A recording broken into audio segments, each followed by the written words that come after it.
Boa noite, pessoal.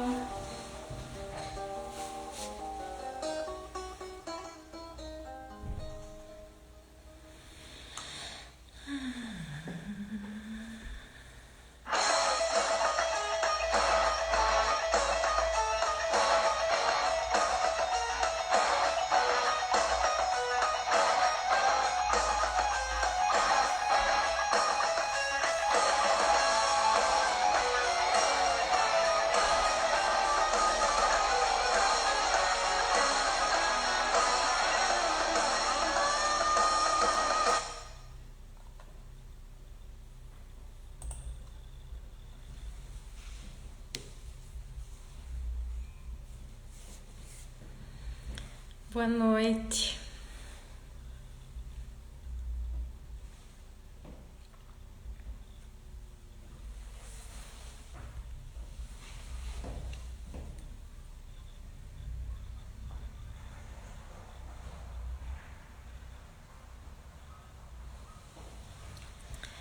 Estamos ao vivo, então, para mais uma live da Templo Jurídico. Hoje com a advogada doutora Vanusa Mendes, que vai falar sobre os benefícios por incapacidade temporária. Aguardando a nossa convidada.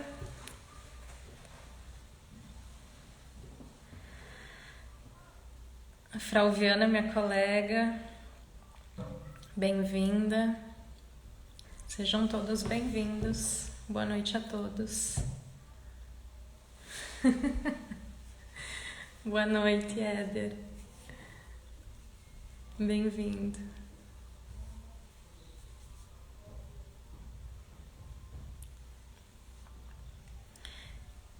Logo, então, estaremos conversando com a doutora Vanusa Mendes.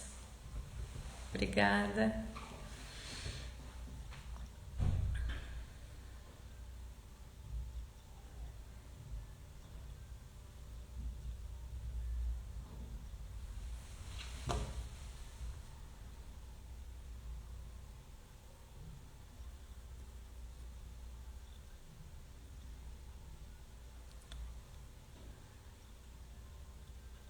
O nosso tema, então, vai ser os benefícios por incapacidade temporária,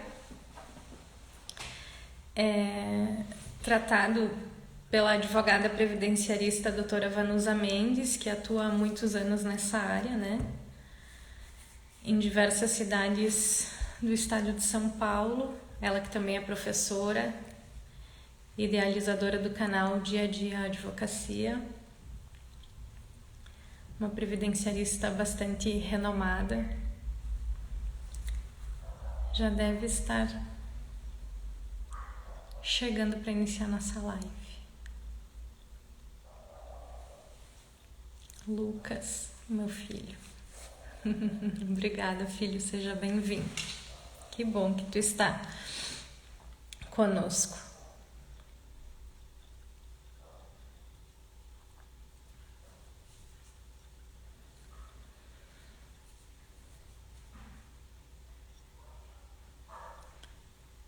Só aguardando então a doutora Vanusa. Sei que ela tinha bastante compromissos. Acabou de entrar a nossa convidada. Já vamos recebê-la aqui. Ah, olha eu aqui, tá escuro, né? Escuro! Deixa eu ver se eu consigo ligar aqui o negocinho. Tudo bem com vocês? Boa noite, tudo bem, doutora Vanusa? Graças a Deus, tudo ótimo. Deixa eu ver se eu consigo colocar um fone aqui para melhorar para vocês aí. Pera aí. Não sei nem colocar um fone, doutora, sou muito ruim.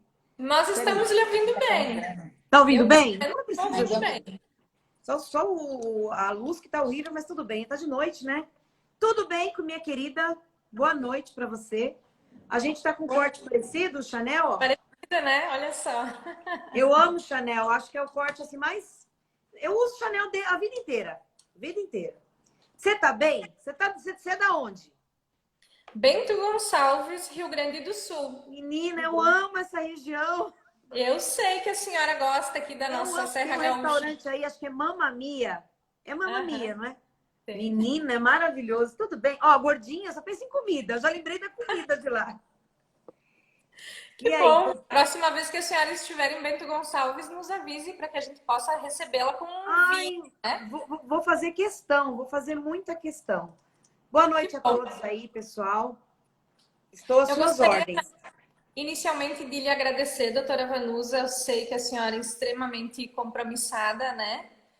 E é uma referência para nós, advogados previdenciaristas, então é um prazer enorme tê-la aqui conosco no nosso canal, que começou há pouco tempo, ainda está tão pequenininho, né? Mas a senhora certamente é uma referência para todos nós que atuamos na área. Então, agradeço imensamente ter aceitado o nosso convite em meu nome, em nome das minhas colegas, as doutoras Grace e Frauviana, que estão também nos prestigiando. Manda um Desde já eu abraço lhe para passo a elas. palavra, né? Se me permite uma breve apresentação, porque temos não só profissionais, mas também segurados que nos prestigiam, né? Então, a doutora Vanusa Fabiano Mendes, advogada, especialista em direito previdenciário, professora, uma referência no nosso direito previdenciário brasileiro, posso dizer, e que compartilha muito do seu conhecimento nas redes sociais, especialmente através do canal Dia a Dia Advocacia. Obrigado pelo carinho, viu? Essa apresentação não faz jus a mim, mas eu agradeço mesmo assim, né? A bondade aí, da generosidade mesmo, né? Cumprimento aos colegas, eventuais segurados, enfim. Obrigado pela companhia, né? Acho que quando a gente está vivendo um momento, o auxílio incapacidade temporária, a gente tem que guardar esse nome agora, né? É um Isso. momento. Eu estava aqui estudando para falar com você e eu estava pensando em quantas portarias a gente tem agora, né? É tanta portaria e eu estava... Quantos e quantos segurados estão tendo benefício indeferido por conta de não contar com advogado desde a parte administrativa, né? Um simples atestado que era para ser simples, a portaria colocou alguns requisitos a mais e aí a gente tem chuva de indeferimento por conta de não conformação do atestado, né, com a exigência da portaria. E aí eu fico pensando, sabe, doutora, quando é que nós vamos ter uma cultura de a gente ser procurado antes de fazer a abobrinha, né? Porque, assim, dá dó de pegar. Por que está acontecendo? Existem situações que já existe uma jurisprudência sedimentada. Aí a gente tem um lastro, a gente fala assim, olha, eu vou ajuizar a ação porque eu vou pedir, por exemplo, vamos imaginar que essa questão fosse antiga. Eu falava, olha, eu já sei como é que a nossa jurisprudência pensa em relação a um indeferimento por não conformação de dados. O cliente tem lá um atestado que não está conformado com os dados que a portaria 93/81 exige, aí ele tem um indeferimento. Aí, recorrer administrativamente nunca foi uma opção quando se tratava de benefício por incapacidade. Quando não reconhecida a incapacidade. Mas agora a gente tem uma outra questão. É uma questão mesmo de formalidade. Aquele atestado não acompanhou, às vezes, uma declaração, né? A declaração que a portaria exige. E aí, o que a gente faz? Então, nós não temos jurisprudência. Então, eu já vi julgado de juiz falando assim. Então, eu entro com a ação lá, juízo ação, porque o meu cliente teve indeferimento, porque o atestado não cumpriu os requisitos. Aí ele vai fazer um novo, aí da data da cessação maior que a data do início da incapacidade, porque é o mesmo atestado, né? E aí vai para o judiciário. Eu já vi, eu tenho uma juíza, inclusive de Araguaiana, um julgado, que para mim eu estou compartilhando ele com todo mundo. Ela diz o seguinte: olha, não podia o atestado criar objeções, uma portaria criar uma objeção maior que a lei. O requisito da lei é a incapacidade, é ser segurado, é ter carência. Preencher esses requisitos, ele tem direito. E o atestado remete a uma data de incapacidade. Então, ela concedeu a tutela de urgência. Mas eu já vi vários, a maioria dos que eu vi, é o juiz abrindo prazo dizendo assim: ora, se não preencher os requisitos, o atestado está dizendo, o atestado não, a carta do INSS está dizendo, não preencheu os requisitos, não conformação com o exigido para aquele atestado. Então, o juiz abre prazo e fala assim: explique o interesse de agir. Percebe como a gente fica numa situação? É muito tosco, né? E como não há jurisprudência, nós vamos ter que bater as portas do judiciário para tentar alterar essa realidade. Eu já adianto o que eu estou fazendo, tá? O que eu estou fazendo antes de ir para o judiciário. Nunca eu fiz recurso de administrativo quando não reconhecida incapacidade. Eu já ia direto para o judicial. Agora eu estou fazendo recurso para bater na questão do atestado. Né? Juntando um atestado novo, dizendo, olha, não preenchi os requisitos, mas já dizia, por exemplo, que estava incapaz. Então está aqui um novo atestado para que seja concedido desde a DER. Para que, se eventualmente, mesmo no recurso ser indeferido, aí sim pleitear judicial. Porque aí eu fortaleci o meu requerimento, eu fortaleci aquela questão do interesse de agir. Eu fui lá e briguei por essa questão. Antes disso, eu acho que a gente vai enfrentar muitos problemas. Minha luz apagou aqui, Juliana. Mas tá boa a sua imagem, doutora. Tá boa? Então tá bom. Não vou Tá me preocupar boa. com isso, não. Então deixa, Ju. Realmente agora parece que chegou o momento de exaurir mesmo a via administrativa antes de procurar o judiciário, né? Algo que não era assim tão comum nessa nossa lida Sim. com o direito previdenciário. A questão é a morosidade disso, né, doutora? Sempre. Até porque, doutora, se a gente parar para pensar, um problema com o benefício de incapacidade, que tenha todo benefício, que tenha uma repercussão médica, né? Por exemplo, uma pensão por morte para um deficiente, né? Um filho maior de idade, uma pessoa com deficiência ou inválida, precisa de perícia, né? Tem matéria médica. E a gente sabe que matéria médica é perícia federal, né? A carreira federal hoje, desde a da Lei 13.846. Então, só vai até a junta de recursos, nem vai para o Conselho, né, de Recursos. Então, é uma questão complexa. Agora, não tem como fugir. Mas aí você falou da demora, aí eu entro na questão da que pena quando o segurado procura nesse ponto. Os poucos segurados que me procuraram para fazer antes do indeferimento, eu tive a oportunidade, olha, nenhum deles estava com atestado ok, do jeito que a portaria exige. Então, qual foi o meu procedimento? Olha, o cara pagou uma consulta, mas ele, olha só como é que facilitou para a vida dele. Com a consulta, ele pagou a consulta, aí eu pego esse atestado e falo, olha, não está de acordo. Se a gente pedir com isso aqui, é indeferimento na certa. Aí mandar a portaria para o médico, grifada. Fala, olha, fala para o teu médico. Você sabe, se não cumprir o que está aqui, você vai ter o indeferimento. Então, esse cliente que fez isso, esses poucos clientes que fizeram isso, porque não é só por má fé, mas é por desconhecimento, às vezes para não pagar advogado, né? Então, olha o prejuízo, né? O prejuízo cada vez maior de não buscar um profissional da área, um técnico, né? Para poder pleitear o benefício.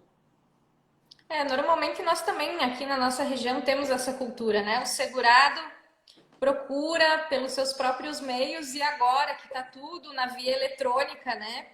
Muitos têm ainda mais dificuldades, mas resistem um pouco de procurar um advogado, né? Preferem encaminhar por conta e depois do indeferimento é que nos procuram. E aí, às vezes, fica bem mais difícil de resolver o problema, né? Muito mais. Vou começar a discorrer um pouquinho do começo do benefício, tá? Eu acho que pode ajudar, de repente, quem não conhece mais. Ó, a referência, pessoal, é no artigo 59 da Lei 8.213, né? A Lei 8.213, a nossa lei de benefício, apesar de já velhinha, né, de 91, ela ainda está aí porque nós tivemos um ano de reforma da Previdência, o ano anterior, né? E nós esperávamos que houvesse uma legislação, lei mesmo, complementar, lei ordinária, tratando até uma nova lei ordinária, né? Como é o caso da 8.213. Mas não foi o que aconteceu. Porque a gente sabe que vivemos um ano atípico, um ano diferente. O INSS já vinha enfrentando problemas. Quem atua sabe que nos últimos 2 anos foram anos muito difíceis na questão da demora, na questão da qualidade da análise. Diminuiu o número de servidor internamente, mudou o sistema, veio a fila nacional, né, de análise, que também complicou nossa vida. E aí, então, nós tivemos, então, que nos adaptar com portarias. Foi um ano cheio de portaria, está sendo um ano cheio de portaria. E o decreto 3.048, recentemente alterado pelo decreto 10.410. A emenda constitucional 103, ela trouxe, então, a nomenclatura para incapacidade permanente. Então, o decreto veio trazer a nomenclatura aí para o auxílio incapacidade temporária, o nosso antigo auxílio doença. Vai demorar para a gente acostumar no dia a dia, o cliente ainda chama de auxílio doença, mas a nomenclatura era errada mesmo, a doutrina já criticava. Nunca se teve direito a um benefício por causa de uma doença, e sim por uma incapacidade, por algo que impedisse aquela pessoa, aquele segurado, de ter mesmo, de poder exercer sua atividade habitual. Então, uma doença pode ser incapacitante para uma profissão e não ser para outra.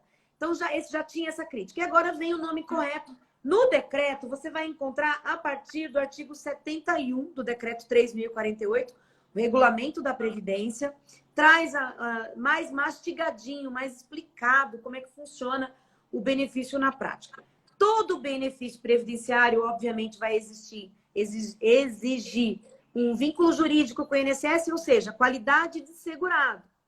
Ou ele é um segurado, ou ele está como segurado no período de graça, naquele período que estende a manutenção dos direitos. Está lá no artigo 15 da Lei 8.213, né? E a gente tem um problema sério, doutora, no decreto 3.048, alterado agora. Lá no artigo 13, o bendito artigo 13, que é uma questão que a redação anterior, ela previa que quando a pessoa tinha um benefício cessado, ela teria 12 meses de qualidade segurado, né? Um período aí extensivo, após a cessação do benefício. O decreto 10.410 alterou o artigo 13 do decreto 3.048, alterando essa redação. Então, o que o INSS está fazendo na prática? Porque quando a gente fala o INSS está fazendo na prática, a gente tem que lembrar que o país é monstruoso, é grande, né? E o servidor, ele segue basicamente a IN.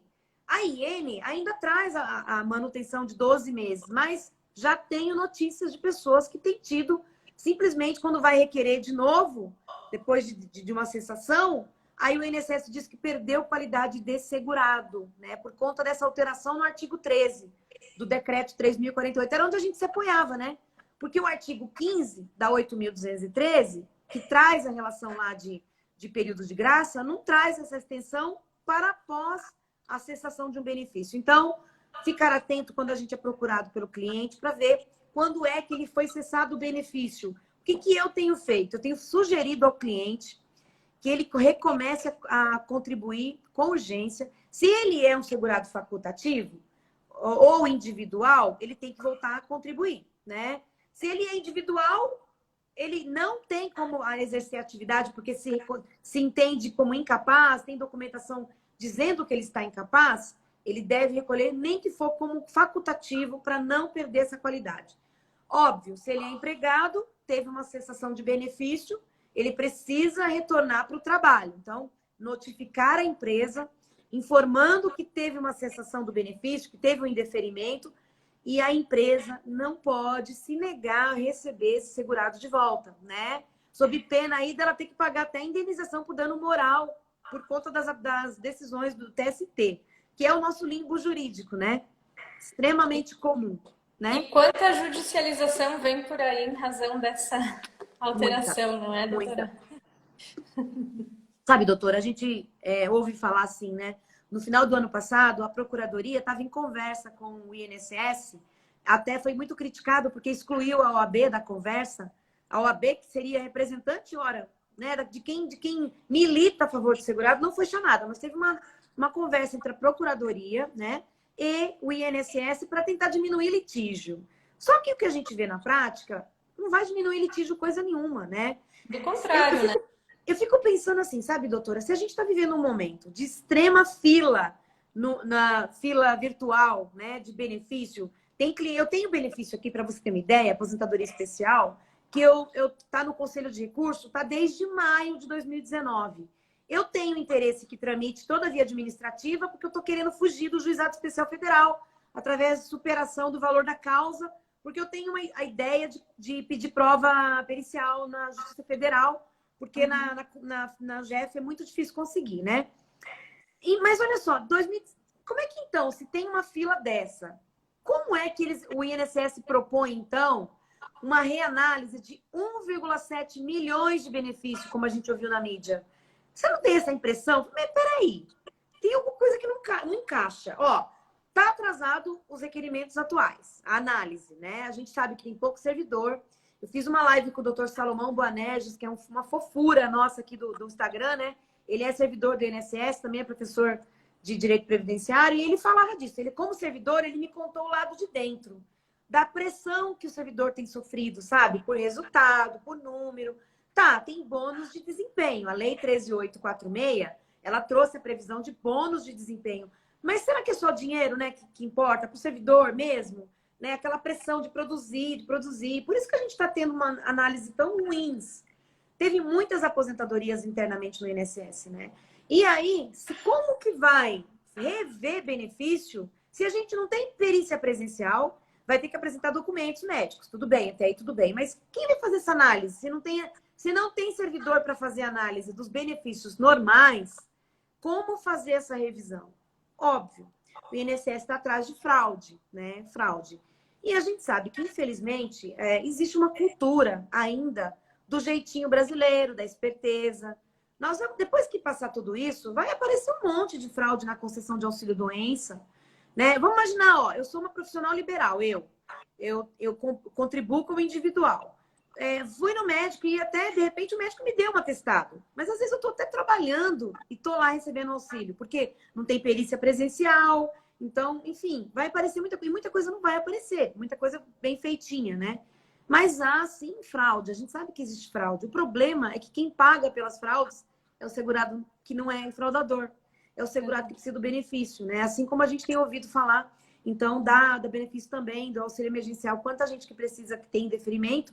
Hoje eu conversei com a minha manicure e ninguém da casa dela conseguiu receber, mesmo fazendo jus pela renda, enquanto que um monte, porque tem problema, deu problema no cadastro, etc, né? Mas então é isso, a gente vive um momento de expectativa. E a advocacia previdenciária, doutora, penso eu, tá? Eu penso que a gente tem que viver de uma expectativa boa, porque assim, infelizmente, tem um ditado que quando alguém chora, alguém vem de lenço, né? Vai acontecer o seguinte, com todos esses indeferimentos, que o cliente está tendo que procurar advogado agora, ele procura lá o advogado com indeferimento do auxílio doença, auxílio incapacidade temporária na mão, esse benefício concedido agora nos termos do artigo 4º da Lei 13.982. Aí, é o momento de nós, advogados, já falar para ele, falar, você viu quanto você perdeu por você não procurar o advogado antes? Procura o advogado antes. Fala para seus familiares, Previdência não concede sem o advogado. E se conceder, você vai perder dinheiro, pode conceder errado. Criar essa cultura, né, da gente ser procurado antes. E aí, alguém está querendo vender lenço aqui. Mas é verdade, porque, olha, vai aumentar a judicialização. Existem muitas teses sendo ventiladas com relação à reforma, né, aos benefícios da reforma. Quando a gente analisa agora um cabimento de um benefício, a gente precisa analisar. Vamos imaginar a pensão por morte, uma coisa que a gente nunca fez em pensão por morte. Teve período do segurado em vida que não está no CNIS, que precisa ser reconhecido? Só isso aí já dá direito a uma revisão, né? Mas voltando para o benefício de incapacidade temporária, então, quando você é procurado pelo cliente, nesse momento agora, primeira coisa é ver qual foi o motivo. Olha, ele apresentou uma declaração se responsabilizando pelo atestado, a portaria exige. Portaria 93/81, ela exige. Né? Um documento super simples. Olha, eu, fulano de tal, me responsabilizo os termos da lei pelo atestado fornecido pelo doutor fulano, né? Tinha letra legível, tinha lá o CID da doença, tinha o tempo de afastamento, porque a maior causa é a ausência de tempo de afastamento. O médico está acostumado a colocar tempo indeterminado, vai ser indeferido. Então, se ele procura você nesse momento, penso eu que antes de ajuizar uma ação, seria interessante, primeiro, recorrer administrativamente, exatamente para poder juntar o documento correto, né? Falar, olha, peraí, tá bom, o segurado não juntou, mas olha, tá aqui o documento correto, né? E aí sim você vai ter argumento judicialmente, porque o segurado, ele não conhece legislação, ainda mais algo que nem é legislação, portaria é ato administrativo, né? Então aí penso eu, que a gente vai ter mais argumentos. Por quê? Não adianta, doutora. Essa questão vai acabar chegando na TNU, no STJ. Você vai ver, daqui 10 anos, escuta o que eu estou te falando, daqui 10 anos nós vamos estar discutindo no judicial benefício dessa época aqui. É ou não é? Não é? É verdade. Vamos sim. Você já viu? Pode falar. Parece um contrassenso, né, doutora? A princípio, o segurado imaginou, agora está mais simplificado, né? Não está tendo a perícia, é só juntar lá o atestado no meu INSS, mas não atentou para todo esse formalismo, né? Que nós, Exatamente. advogados, já tivemos dificuldades diante da enxurrada de portarias que foi, né? Não dava tempo de ler uma portaria, já estava saindo outra. Então, imagina os segurados que encaminharam por conta. E Ó, agora, com certeza, perfeito. vai acabar chegando a nós agora, e aí realmente precisa de uma análise bem detida. Se o ideal é exaurir a via administrativa ou já ingressar no judiciário e daqui a pouco, além de uma Sem dúvida. judicialização, enfrentar esses entraves como a falta de interesse de agir. Perfeitamente. E assim, com relação à portaria, o que que eu falo? Eu tenho um grupo Telegram e eu coloco as portarias que saem lá. Eu acho bom o advogado previdenciarista ele ter no aplicativo no celular dele do Dr. Márcio Hartz, meu amigo querido, entrou aqui. Um abraço, Márcio. Saudades de você. Olha, eu acho que a gente tem que ter no aplicativo do Diário Oficial da União, porque lá você consegue personalizar ele para receber os atos aí do Ministério da Economia, né, que interessam para a gente. Algumas coisas do Ministério da Cidadania também. Cidadania, né, da doutora Damares lá, acho que é ele, chama Cidadania. Esse ministério também, da própria Presidência da República, sai lá uma medida provisória, né? Primeiro passo. Segundo passo, aí é você pegar a portaria e ler ela na hora. Sabe por quê? Não sei você. Eu sou do tipo, se eu deixar para depois, eu vou esquecer. Então, eu tenho um banquinho de portaria aqui. Eu vou lembrar, por exemplo, a portaria 93/81, ela tem que estar na nossa ponta da língua. Porque ela é o que embasa aí o pedido do benefício de auxílio em capacidade temporária. Nós temos a 47, eu anotei aqui, fiz uma colinha. Temos a 47, pessoal, que é de 21 de agosto, recente pra caramba, que ela vai falar que essa portaria 47, ela tem lá por base a volta, o retorno das perícias médicas. O que a gente está percebendo que está sendo um outro problema, porque o servidor não quer voltar, né? O servidor alega que tem grupo de risco. Eu acho isso, tá? Assim, a gente falar opinião na internet é complicado, né? Mas eu penso que isso é um absurdo, porque eu penso que você está exposta, eu estou exposto, o cara do supermercado está exposto, o servidor não pode, com todos os cuidados, com todos os que a gente sabe que os cuidados aumentaram, eu vou atender uma distância maior, com máscara, com luva, com, sei lá, vestido de astronauta. Mas como assim? Todo mundo pode e eles não podem? Penso eu que isso é do absurdo, de uma desproporção. Mas então, essa portaria 47 já pensa na possibilidade, então, da perícia retornar. Porque ela diz que o auxílio, esse auxílio, na forma que a gente tem hoje, por atestado médico, vai até 31/10, 31 de outubro, né? E os efeitos financeiros, 60 dias. Ou seja, então, até dezembro, a gente tem a possibilidade de concessão por meio desse requerimento feito até 31/10. Essa é a portaria 47. Aí a gente tem aquela portaria que é um pouquinho mais antiga, que é a portaria 480, que fala da possibilidade de prorrogar por 2 vezes, né, sem novo atestado. Então, o benefício é concedido por 30 dias, em tese. Você vai fazer um pedido de prorrogação, dependendo do atestado. Então, vamos imaginar, segundo a portaria, na prática, eu estou vendo que não tá acontecendo.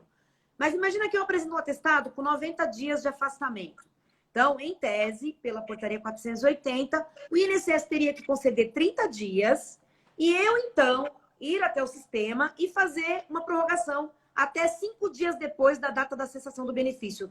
A gente lembra que tinha uma instrução normativa 90 que tinha que fazer o pedido de prorrogação 15 dias antes, lembra? Agora, então, para facilitar, vem a portaria 480. Só que, não sei se você percebeu, muitas vezes o benefício já vem com impossibilidade de pedido de prorrogação. E o cliente, às vezes, juntou um atestado com 90 dias, 180 dias, e aí ele tem que fazer um novo requerimento, e aí o INSS não vai aceitar aquele atestado mesmo, porque vai dizer que a data da cessação do benefício é maior que a data do início da incapacidade. Então, são tantos problemas que estão surgindo, sabe? Eu vejo assim, que é um momento que a gente não pode botar fechar a conta. Muitas coisas vão surgir ainda no ano que vem por conta desses benefícios indeferidos agora, né, que eu considero até de maneira arbitrária. E tem mais uma portaria que eu queria citar, é a mais recente de todas, é a Portaria 53, de 2 de setembro de 2020, que permite que o INSS faça análise sobre aquela análise que foi feita preliminar nesse atestado apresentado, foi concedido um salário mínimo no valor de antecipação. Então, seria a possibilidade de confirmar esse benefício pagando a diferença por meio do mesmo atestado. Então, a gente imagina que a perícia médica e a perícia federal vai analisar o mesmo atestado e ver se é caso de, olha, vamos reconhecer definitivamente e pagar a diferença, e aí o pagamento já viria agora em outubro. Isso porque a gente tem que pensar mais uma coisa. Esse benefício concedido antecipadamente, a princípio, o que a gente imaginava? Que a pandemia ia durar 40 dias, tá, ia voltar tudo ao normal, e aí, então, iriam agendar perícias, né? Ia ter uma chuva de perícia. Só que a gente viu que a situação tá perdurando por demais, né? E aí o INSS não volta, então a gente não tem previsão de perícia. E quando voltarem as perícias, imagino eu que a gente tenha aos milhares represadas. E aí, então, percebendo essa impossibilidade de fazer perícia nesse monte de gente, veio a Portaria 53. Então, permite que para alguns atestados aí, imagino eu os casos mais graves, o INSS já vai reconhecer e já vai deferir o benefício pagando a diferença, né? Então, doutora, são tantas questões que a gente vai ficando assim, meu Deus, não é? Eu falo demais, me interrompe, tá? Inclusive, tem um questionamento de uma colega, né? Que o cliente teria procurado 2 meses após a cessação do benefício, onde não seria mais possível o recurso na via administrativa. Como ficaria nesse caso, né, a questão do interesse de agir? Olha, aí a gente vai ter que brigar judicialmente, construir uma tese. Primeiro, é aquilo que a gente falou no começo, não é possível que numa questão social, num momento tão atípico, não sejam levados em conta algumas coisas, alguns princípios do direito previdenciário, como o princípio, o indúbio pro mísero, né? E tantos outros que a gente tem aí. Veja, a portaria não é uma lei. Outra coisa, e a legalidade? Onde ficou, né? Nós não temos uma lei específica. Outro argumento também, é público e é notório o problema interno do INSS. Então, acho que a gente vai ter que convencer os juízes, e isso vai chegar com certeza na TNU, vai chegar no STJ, de que esse cliente ele não tinha meios, não é aceitável exigir de um segurado que ele conheça o sistema do INSS, que ele conheça as portarias do INSS. Veja, portaria não é algo que está exposto em qualquer local, né? A gente sabe que a gente tem obrigação, a LINDB, lá no artigo 3º, fala que a gente tem obrigação de conhecer a lei. Mas ninguém é obrigado a conhecer portaria, né? E aí, então, penso eu que a gente vai ter que fazer esse exercício de pegar uma petição inicial, preliminarmente, já fundamentar tudo isso. Falar, olha, ele estava incapaz. E aí, não juntar apenas o atestado, mas juntar tudo que aquele cliente tenha, né? Juntar lá, olha, ele tinha lá um prontuário médico, ele ficou, às vezes, internado, às vezes ficou ruim em casa. Como pode, por conta... A gente sabe, olha, é compreensível que a análise tenha sido deficitária, é compreensível que o sistema tenha tido que se adaptar rapidamente, mas não é compreensível penalizar o segurado. Ele é a parte mais fraca da relação. Como pode se exigir dele? É isso que eu vou fazer. Só vai faltar lágrimas na minha petição inicial, mas o resto vai ter tudo. E aí já se preparar, porque cada juiz vai ser uma cabeça, uma sentença aí, até que a gente consiga, de repente, levantar uma questão de direito, né, na interpretação desses atestados aí, porque não tem, na minha opinião, não tem. Doutora Serri, né, doutora? Mas é verdade, porque a gente vai ter que fazer isso. E, eventualmente, até sustentar oral numa turma recursal aí, porque certamente a gente vai ter problema. Já estou vendo. Infelizmente, do lado do judiciário, a gente tem um momento que também não é fácil, né, doutora? O juizado, a competência do juizado ampliou por demais com a lei 13.876, né? A reforma, ela alterou o artigo 109, né, da Constituição, só que a lei veio antes. A gente já tem uma lei que é um problema, porque ela alterou a competência antes, né? Mas aí, a competência sendo ampliada, por exemplo, vou te contar a minha realidade. Eu atuava na competência delegada da Justiça Estadual, certo? Eventual recurso ia para o Tribunal Regional Federal da minha região, terceira região. Então, você lidar com o juiz estadual, aqui na nossa comarca, por exemplo, a gente conhece eu conheço os 3 juízes, sei como cada um pensa. Então, dependendo da vara que caia, a gente não tem vara federal aqui, né? A gente, então, vai argumentar e vou saber a chance que eu vou ter ali. Mas a gente tinha facilidade de produção de prova, perícia, tranquilo. Aposentadoria especial, perícia, fazia. O juiz, ele quer embasar o processo dele. O juiz estadual, ele não está muito preocupado com o tempo. Ele quer embasar aquele pedido para poder julgar, para não ter reforma depois, para não ter problema, enfim. Às vezes não voltar, né? Converter o julgamento do tribunal em diligência, para ele é mais trabalho, enfim. O juiz do Jeff, Deus me perdoe assim, se eu tivesse sendo injusta com algum juiz, mas o que eu percebo, ele quer tirar aquele processo à frente dele. O microsistema do juizado, ele funciona com a impressão de que é para cercear direitos, para poder militar a favor do INSS. Basta ver. Você protocoliza a petição inicial. O que acontece em seguida? A contestação é juntada. Você já parou para pensar que absurdo que é isso? A gente parar para pensar? Não é verdade? E o caso concreto, né? Então, você pensa isso também do Jeff? Ou você tem uma visão melhor? Nós estamos bem servidos aqui em Bento Gonçalves, viu, doutora? Ai, que aqui bênção. a nossa Justiça Federal, felizmente, funciona muitíssimo bem. Tenho até que elogiar. O juizado também. O que nós tínhamos aqui era um problema onde a OAB conseguiu intervir favoravelmente, né, no meu ponto de vista. Como não havia as perícias na via judicial também, os juízes então estavam deferindo as perícias em consultório médico. Mas nós não tínhamos aqui profissionais credenciados. Então a OAB articulou aí com o pessoal da área da saúde e conseguimos um profissional por hora. Acho que só tem um médico aqui que está fazendo as perícias. Então tínhamos também uma demanda muito represada nesse sentido. Mas conseguimos aí resolver de uma forma bem satisfatória. Ah, eu quero mudar para mim. Tá fluindo super bem. Ó, é mais frio que aqui. É mais frio. Tem vinho bom. Tem os canyons de Cambará.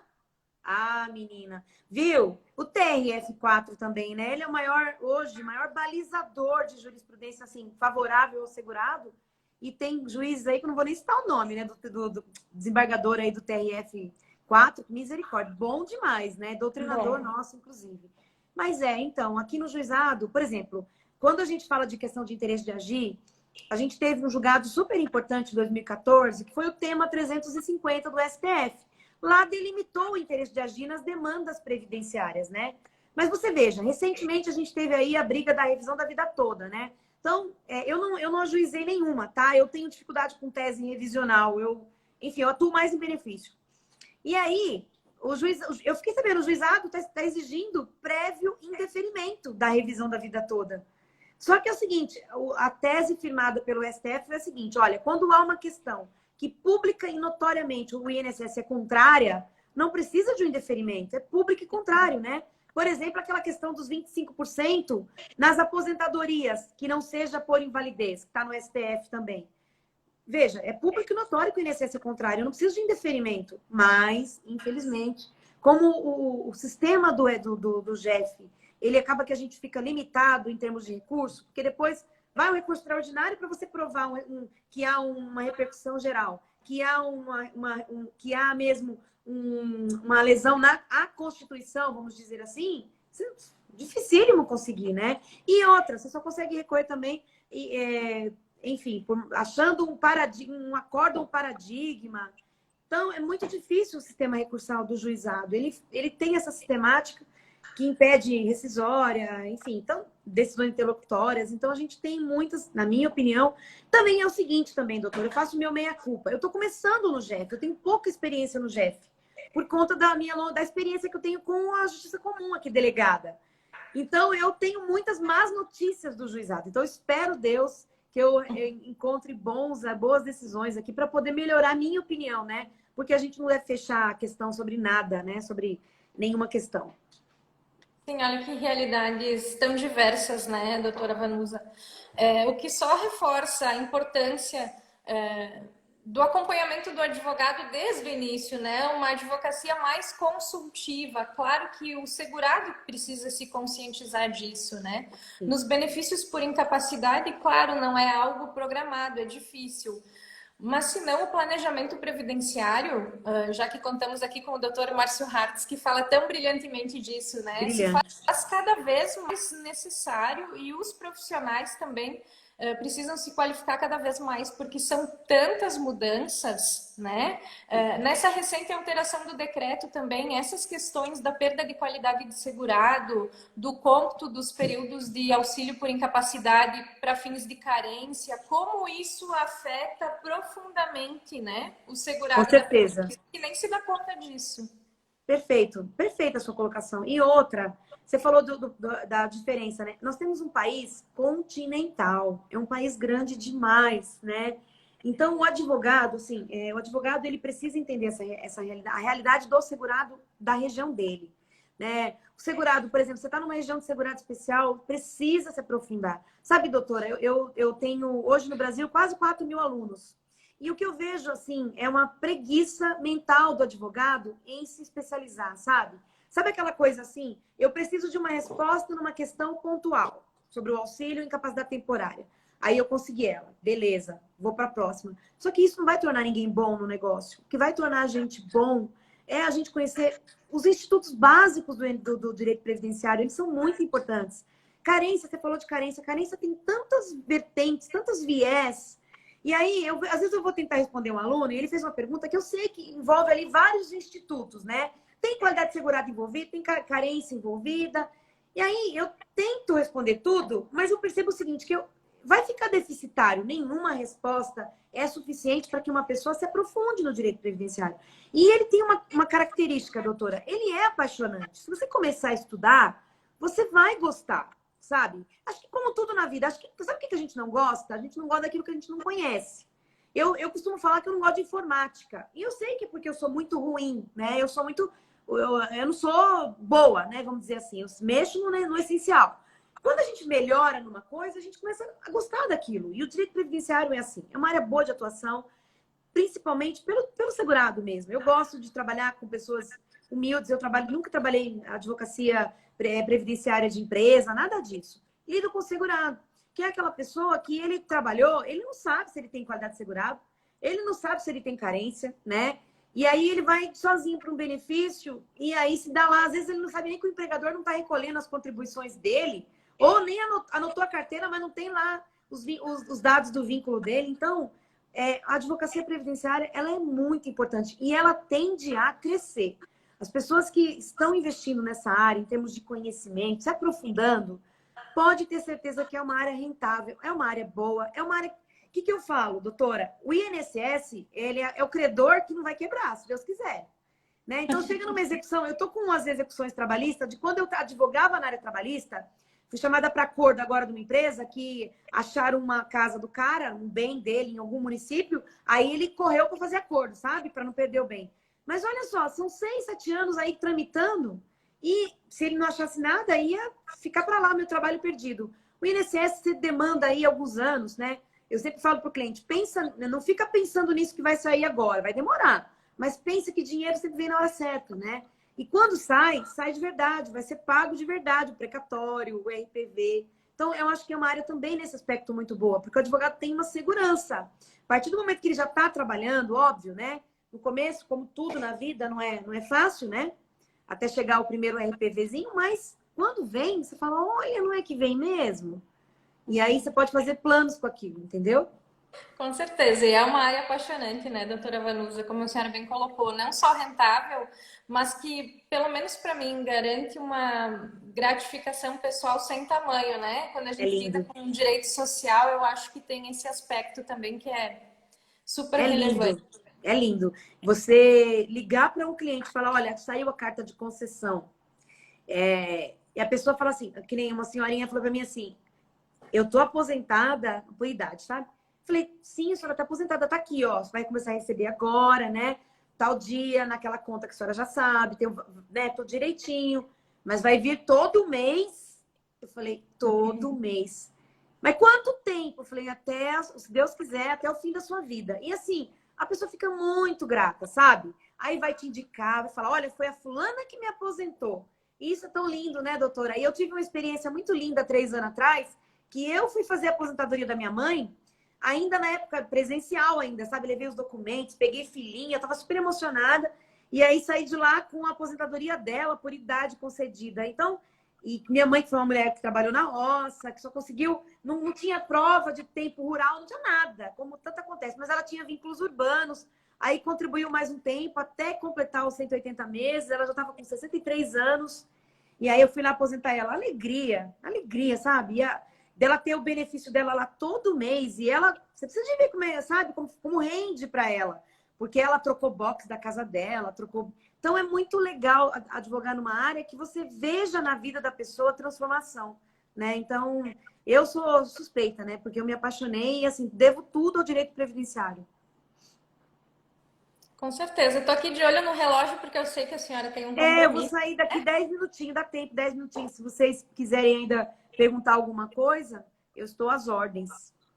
Eu só gostaria que a senhora pontuasse. Eu vi que uma colega colocou uma pergunta já faz bastante tempo, mas era no sentido da questão da qualidade de segurado com a cessação do benefício, se já se daria no mês imediatamente subsequente à cessação. Como é que vai funcionar Então, isso? a gente sabe que é assim, é o mês subsequente, né?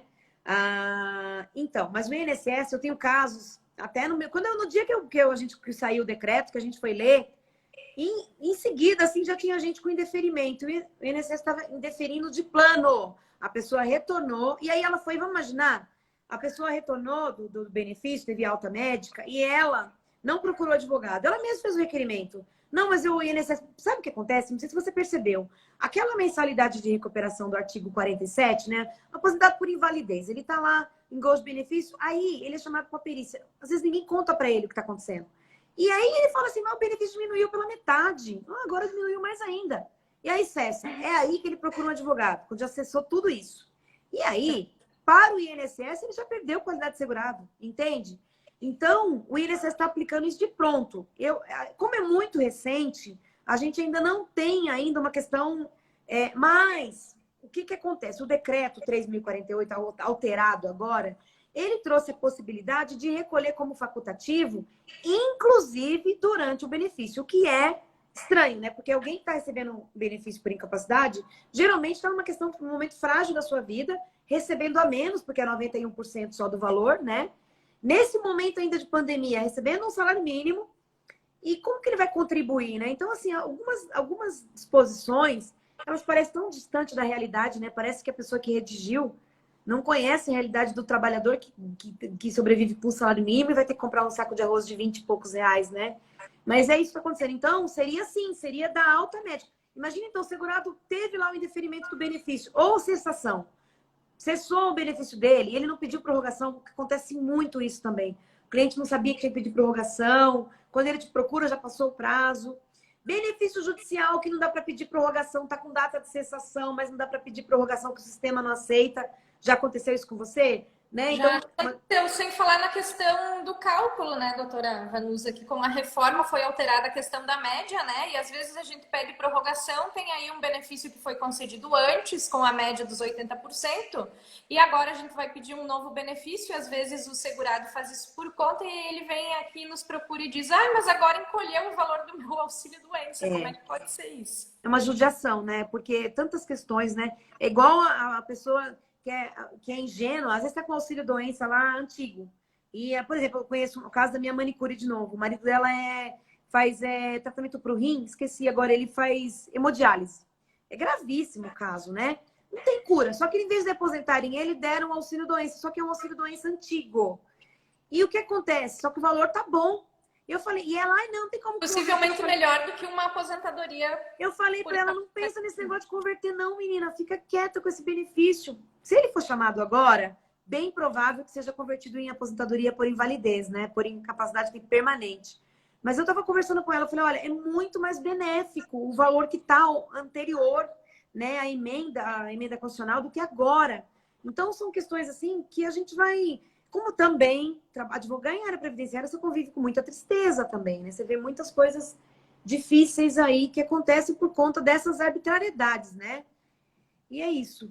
Acho que está acabando o meu tempo, minha querida. Muito bem, então, doutora Vanusa, muito obrigada por compartilhar tanto conhecimento conosco. Com certeza a senhora é uma referência para todos nós. Agradeço muito ter aceitado o nosso convite e espero a senhora com um vinho aqui em Bento Gonçalves, tá bom?